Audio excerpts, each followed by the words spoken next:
नमस्कार दोस्तों।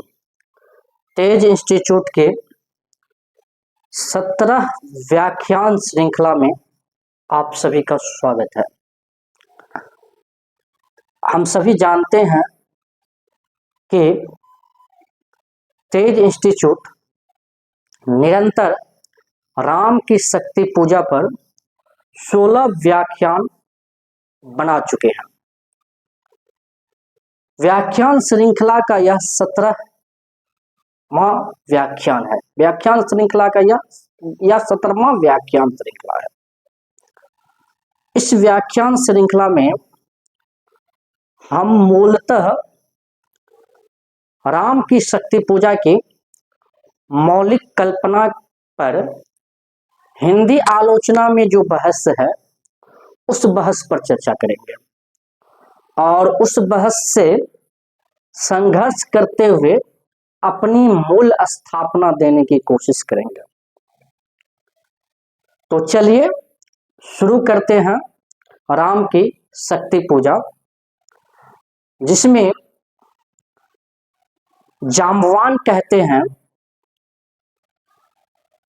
कि हे राम, मैं चिंतित होने का कोई अवसर नहीं देखता हूं।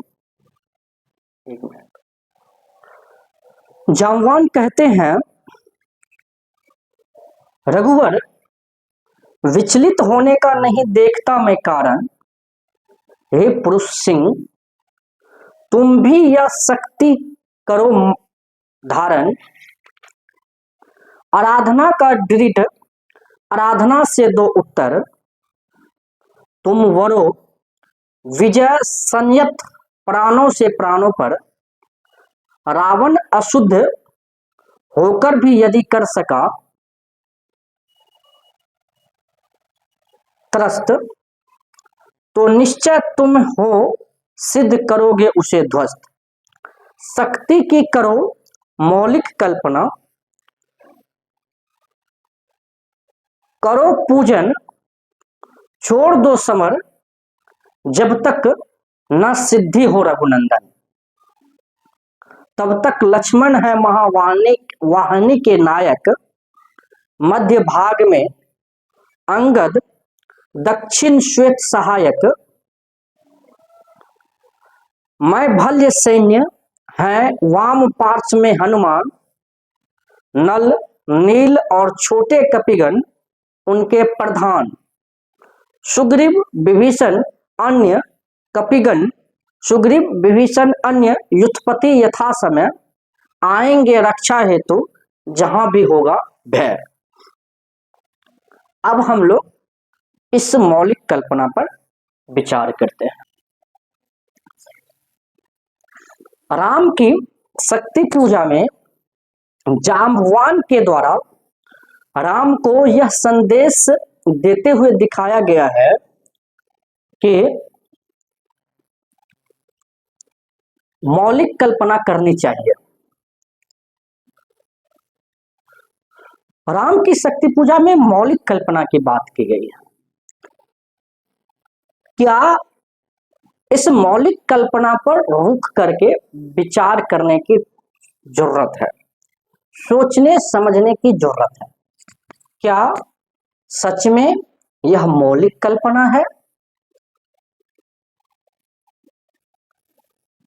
जैसा कि आप जानते हैं, मौलिक का मतलब है मूल संबंधी या असली या वास्तविक। अगर आप इसको अधिकार के संदर्भ में समझने की कोशिश करेंगे तो आप जानते हैं मौलिक अधिकार भारत के संविधान की प्रमुख विशेषताओं में से एक है और ये अधिकार देश के संविधान में दिए गए हैं और संविधान में संशोधन की प्रक्रिया के अलावा इनमें किसी तरह का संशोधन नहीं किया जा सकता है। आप जानते हैं भारतीय संविधान में मूलतः 6 मौलिक अधिकार हैं। समता का अधिकार, स्वतंत्रता का अधिकार, शोषण के खिलाफ का अधिकार, धर्म की आजादी का अधिकार, संस्कृति और शिक्षा से जुड़े अधिकार, संवैधानिक उपचारों का अधिकार। संविधान में मौलिक अधिकार को शामिल करने का मकसद हर व्यक्ति के व्यक्तित्व के विकास और मानवीय गरिमा को बनाए रखना था। सवाल इस बात का उठता है कि उस समय तक में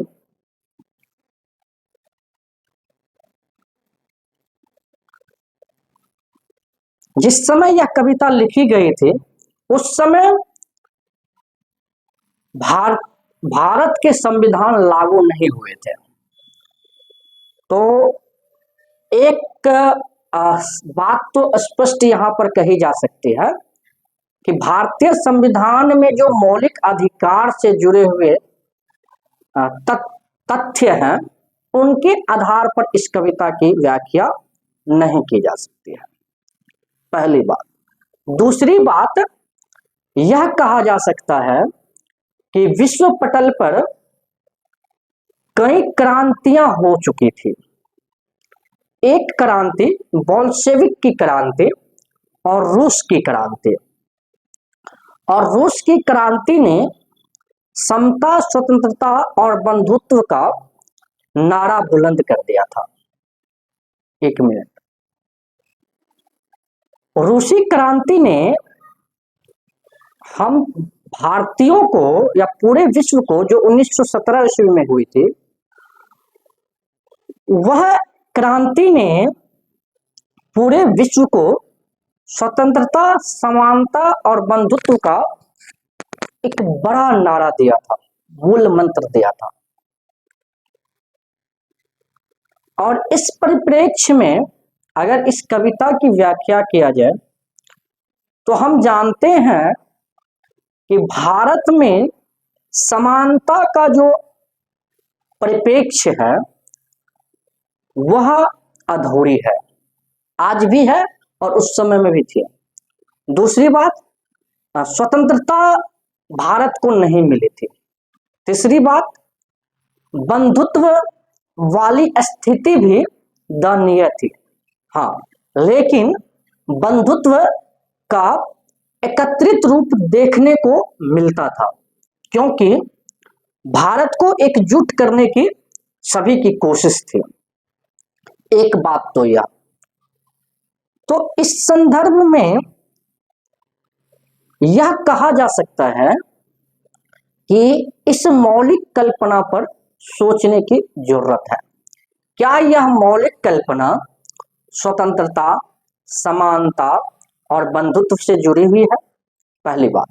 दूसरी बात, जिस निराला ने छायावादी कविता में मैंने मैं शैली अपनाई की घोषणा की, उस निराला को मौलिक कल्पना के लिए दुर्गा की आराधना की आवश्यकता क्यों पड़ी? यह एक विचारणीय प्रश्न है। इस पर विचार करते हुए रामविलास शर्मा चतुरी चमार और रविंद्रनाथ टैगोर के कथनों का सहारा लेते हैं और उसके बाद फिर अपनी एक टिप्पणी प्रस्तुत करते हैं। चतुरी चमार में भक्त और भगवान में भक्त के को स्वप्न में महावीर दिखाई देते हैं, और यह आप देखिए साक्षात महावीर थे। पंजाब की और मुंह, दाहिने हाथ में गदा, मौन शब्द शास्त्र, बंगाल के दाएं बाएं पर हिमालय की पर्वत श्रेणी, बगल के नीचे बंगोपसागर, एक घुटन वीरवेश सूचक टूटकर गुजरात की ओर बढ़ा हुआ, एक पैर परलंब अंगूठा कुमारी अंतरीप। रामविलास शर्मा लिखते हैं, यह महावीर की मौलिक कल्पना हुई। इसका भी आधार है भारत। रविंद्रनाथ टैगोर ने भारत भाग्य विधाता कविता में लिखा था, पंजाब, सिंधु, गुजरात, मराठा, द्रविड़, उत्कल, बंग। निराला ने शक्ति की करो, ये रामविलास शर्मा के कथन है, शक्ति की करो मौलिक कल्पना का आह्वान किया था। इसे भारतीय राष्ट्र की शक्ति के रूप में देखना चाहिए। भारतीय शक्ति की नई कल्पना किए बिना राम भी मलिन, रुआंसे और कमजोर है। भारतीय राष्ट्र एक कल्पित समुदाय नहीं, अनुभूति में बसा समुदाय है। वह पश्चिम की निर्मित नहीं, हमारी मौलिक कल्पना है। राम की शक्ति पूजा दुर्गा पूजा नहीं है, यह भारतवासियों की इच्छा शक्ति, उनके जातीय आत्मविश्वास की शक्ति का उद्बोधन है। अब हम लोग रामविलास शर्मा के इन कथनों पर विचार करते हैं। जैसा कि आपने रामविलास शर्मा के कथनों को देखा, समझा और सुना, जिसे रामविलास शर्मा नई कल्पना कहते हैं, मेरा मानना है वह एक प्राचीन कल्पना है। जिसे रामविलास शर्मा यह कहते हुए कहते हैं कि भारत पश्चिम की निर्मित नहीं, हमारी मौलिक कल्पना है, आप इस मौलिक कल्पना को पश्चिम बनाम भारतीय के संदर्भ में नहीं देख सकते हैं। अगर देख सकते हैं तो सबकी अपनी अपनी दृष्टि है, परंतु मेरा मानना है कि राम की शक्ति पूजा में जो मौलिक कल्पना की गई है, वह मौलिक कल्पना पश्चिम बनाम पूर्व की लड़ाई नहीं है। और भारतीय इतिहासों की कहिए या आप यह कहिए हिंदी साहित्य का भी एक दुर्भाग्य रहा है कि वह पश्चिम बनाम पूर्व की लड़ाई में उलझा रहा है। हमें पश्चिम बनाम पूर्व की लड़ाई के बदले भारत में रह करके यह लड़ाई लड़ने की आवश्यकता है कि हम उच्च बनाम निम्न कितने हैं।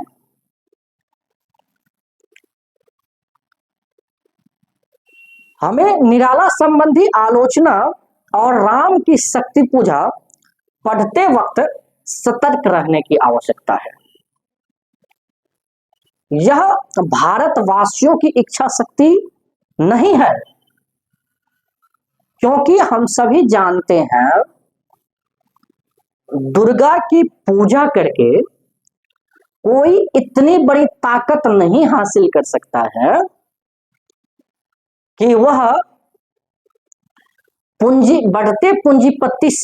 बढ़ते पूंजीपतियों की शक्ति को ध्वस्त कर दे। या आप यह कहिए, अगर इसे भारतीय संस्कृति के कथाओं के संदर्भ में व्याख्यायित करेंगे तो यह नहीं कहा जा सकता है कि मां दुर्गा की शक्ति के कारण रावण की मृत्यु हो सकती है। पहली बात,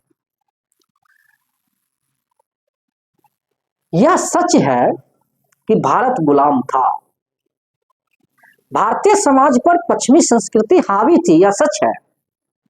परंतु इस देश पर जो लाखों करोड़ों वर्षों से वर्णवादी संस्कृति हावी है, उसी की एक कल्पना राम की शक्ति पूजा में की गई है। मैं पुनः इस वाक्य को दोहरा दूं कि भारतीय समाज पर पश्चिमी संस्कृति हावी थी, परंतु इस देश पर जो लाखों करोड़ों वर्षों से वर्णवादी संस्कृति हावी है, उसी की एक कल्पना राम की शक्ति पूजा है। इसी को मौलिक कल्पना नाम दिया गया, जिसमें मौलिकता के बजाय प्राचीनता की विधि विधान शामिल है। हम भले इनको राम की मौलिक कल्पना कहते रहे हैं, परंतु यह दुर्गा पूजा की है या दुर्गा की कल्पना है। और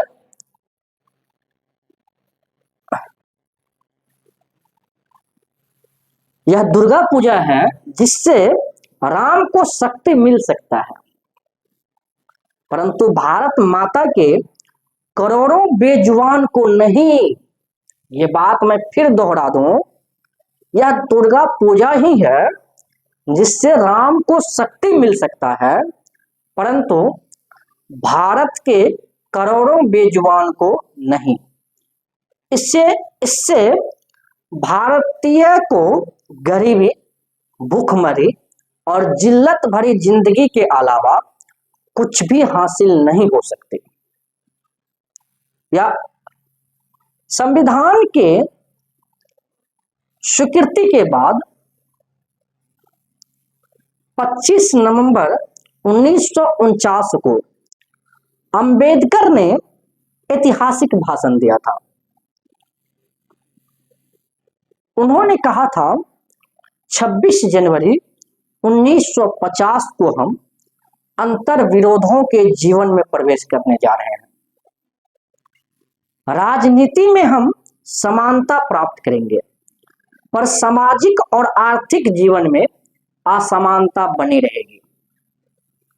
राजनीति में हम यह सिद्धांत स्वीकार करेंगे कि एक आदमी का एक ही मूल्य होता है। अपने सामाजिक और आर्थिक जीवन में अपने सामाजिक और आर्थिक जीवन में अपने सामाजिक और आर्थिक संरचना के कारण हम नकारते रहेंगे कि एक आदमी का एक ही मूल्य होता है। कब तक हम अंतर विरोधों में जीवन बिताते रहेंगे। राम की शक्ति पूजा की मौलिक कल्पना की व्याख्या करते हुए हमें रूस की क्रांति के वो 3 नारे स्वतंत्रता, समानता, बंधुत्व और 25 नवंबर 1949 के बाद अंबेडकर के इस ऐतिहासिक भाषण का भी ध्यान रखना जरूरी है। सामाजिक और आर्थिक समानता भी मौलिक कल्पना में बाधित होती है और बाधा बनती है। भारतीय समाज आज भी अंतर विरोधों का समाज है। जिस तरह से अंबेडकर की चिंता की कब तक हम अंतर विरोधों का जीवन बिताते रहेंगे, ठीक उसी प्रकार हमारी चिंता है कि कब तक दुर्गा पूजा जैसी मौलिक कल्पना हमारी पीढ़ी फंसे रहेंगे। तो जैसा कि मैंने कहा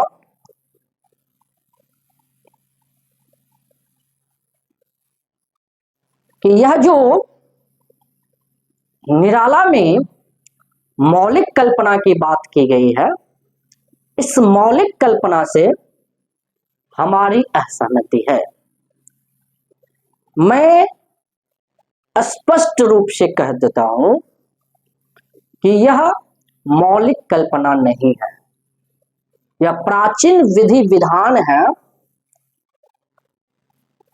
भले हम उसे राष्ट्रीयता के संदर्भ में देखें, पश्चिम बनाम पूर्व के संदर्भ में देखें, परंतु हमें यह देखना पड़ेगा कि जिस युग ने मैं शैली अपनाई, जिस युग ने सारे बंधन को तोड़ने की बात की, जिस निराला ने छंद के बंद खुल गए जैसे पंक्तियां लिखे, उस निराला ने पुनः मौलिक कल्पना के लिए दुर्गा के शरण में क्यों गए। अब यहां पर यह भी कहा जा सकता है कि भारतीय मिथकीय कथा में दुर्गा की कथा ऐसी रची बसी है कि उसे आम से आम मनुष्य भी समझ और बुझ सकता है। तो ऐसे मिथक के तर्क देने वालों से मेरा और मेरी पीढ़ी का सवाल है कि आज तक वैदिक काल से लेकर आज तक हम उन मिथक का देवीय रूप में ही समाधान क्यों ढूंढते हैं, या हम उन मिथक का देव शक्ति, देवीय शक्ति के रूप में ही क्यों देखते आ रहे हैं, क्यों व्याख्यायित करते आ रहे हैं। यह सवाल भी अपने आप में विचारणीय है। इसलिए इस मौलिक कल्पना पर, इस राम की शक्ति पूजा की जो सबसे बड़ी ताकत है मौलिक कल्पना, इस मौलिक कल्पना पर आप सभी ठहर कर सोचिए, विचार कीजिए और मेरे तर्क से भी आप असहमत हो सकते हैं, सहमत हो सकते हैं। हिंदी आलोचना की जो पारंपरिक विधि है या जो परंपरा से प्रतिष्ठित आलोचक हैं, उन आलोचकों की स्थापनाओं से भी आप टकरा सकते हैं, उनसे सहमत हो सकते हैं। यह आपका क्षेत्र है, आप इस पर विचार करें, क्योंकि विचार करना ही साहित्य की उपलब्धि है। जब तक बहस और संवाद नहीं होगा, वाद विवाद संवाद, तब तक साहित्य की जो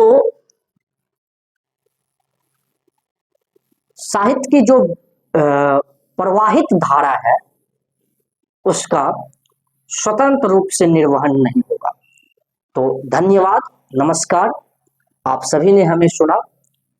हम पुनः कल के व्याख्यान में आएंगे और हम बातचीत करेंगे कि किस तरह से राम की सभा खिल जाती है जामवान के इस प्रस्ताव पर, और राम किस तरह से मौलिक कल्पना या आप यह कहिए शक्ति की आराधना के द्वारा शक्ति प्राप्त करने के लिए ध्यान मग्न हो जाते हैं। उन तमाम बिंदुओं पर हम अपनी बातचीत आगे के व्याख्यान में जारी रखेंगे। आप जुड़े रहिए तेज इंस्टीट्यूट से, तेज प्रताप कुमार तेजस्वी से, क्योंकि आपका जुड़ा रहना मेरी उपलब्धि है, मेरी सार्थकता है, और आपका जुड़ा रहना मेरे जीवन के अनुभवों में वह गुलदस्ता है जिस गुलदस्ता में अनेक फूलों की का स्थान है। तो बहरहाल इन्हीं तमाम शब्दों के साथ पुनः मैं आप सभी का स्वागत करते हुए, धन्यवाद ज्ञापित करते हुए अपने व्याख्यान खत्म करता हूं। धन्यवाद।